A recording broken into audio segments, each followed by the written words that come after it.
Okay, so I just stumbled upon this guide for software engineering interviews, and it dives deep into practical coding principles. Really? That sounds super useful. Which principles stood out to you? I love it when they break down solid principles.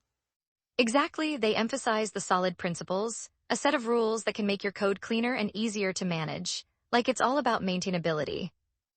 Right, but what about the dry principle? Isn't it a bit tricky sometimes to balance reusability with over-abstraction? That's a solid point. Overusing dry can lead to complex dependencies that can bite you later. That's the tension in software design. Totally. I mean, sometimes that YAG&I principle is overlooked, but it's crucial. We shouldn't over-engineer features we might not need. For sure, it's like anticipating future needs can be a rabbit hole. You can end up building a castle without knowing if you need one. And while we're at it, the KISS principle is refreshing. Keep it simple, right? It helps prevent that urge to complicate things. Exactly, but does simplicity always lead to efficiency? I feel like sometimes simple can overlook necessary complexities. Good catch. There's often a balance to strike. We want simplicity but can't ignore the depth sometimes required for robust solutions. Speaking of depth, have you seen how they incorporate algorithms and data structures insights in this guide? Super helpful. Yes, understanding the complexity of algorithms is key, but navigating Big O notation can feel so daunting for newcomers. Totally, it's a mind bender at first, but visual tools like Visualgo make it so much easier to grasp those concepts. That's true. Visual representation is a game changer. It's like bringing a math concept to life. Right? It helps you see, for instance, how those sorting algorithms actually perform under different scenarios.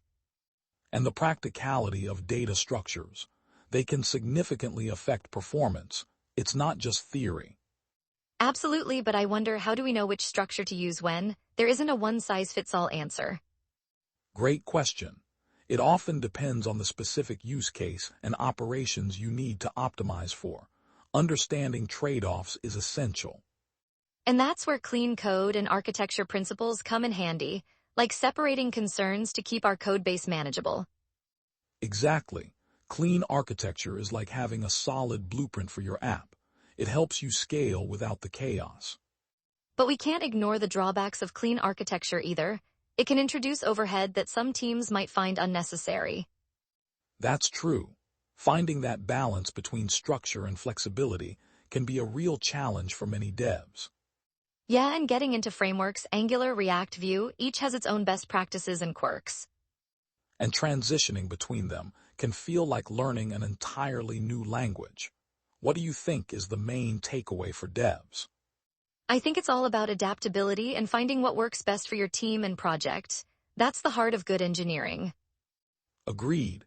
And being intentional about tech choices can make all the difference. Have you come across any standout interview questions? Oh, definitely. The system design questions are always a mind-boggling challenge, so broad yet detailed. Right? They really test your grasp of architecture and trade-offs. It's like juggling multiple concepts at once. But that's where real-world experience shines through. You can anticipate what's needed based on past projects. Exactly. Real applications of theory versus textbook knowledge. Huge difference in how you approach these questions. Looking at the big picture, it's fascinating how a systematic approach can transform both coding and interviews. For sure. And it keeps evolving, so there's always something new to learn and adapt to in the tech landscape. Exactly, and I think the constant learning keeps things interesting. It never gets stale. So, what do you think the next big trend in coding interviews will be? More emphasis on AI skills. Could be, with AI tools becoming mainstream, maybe interviewers will prioritize candidates' comfort with integrating AI into their workflow. Wild to think about, but it makes sense. Industries need to stay relevant with tech advancements. Makes me curious how we'll adapt. Same here, the adaptability factor is key, always pushing us to grow. I wonder how this will shape future engineers. Wouldn't it be awesome to see what a software engineer of the future looks like?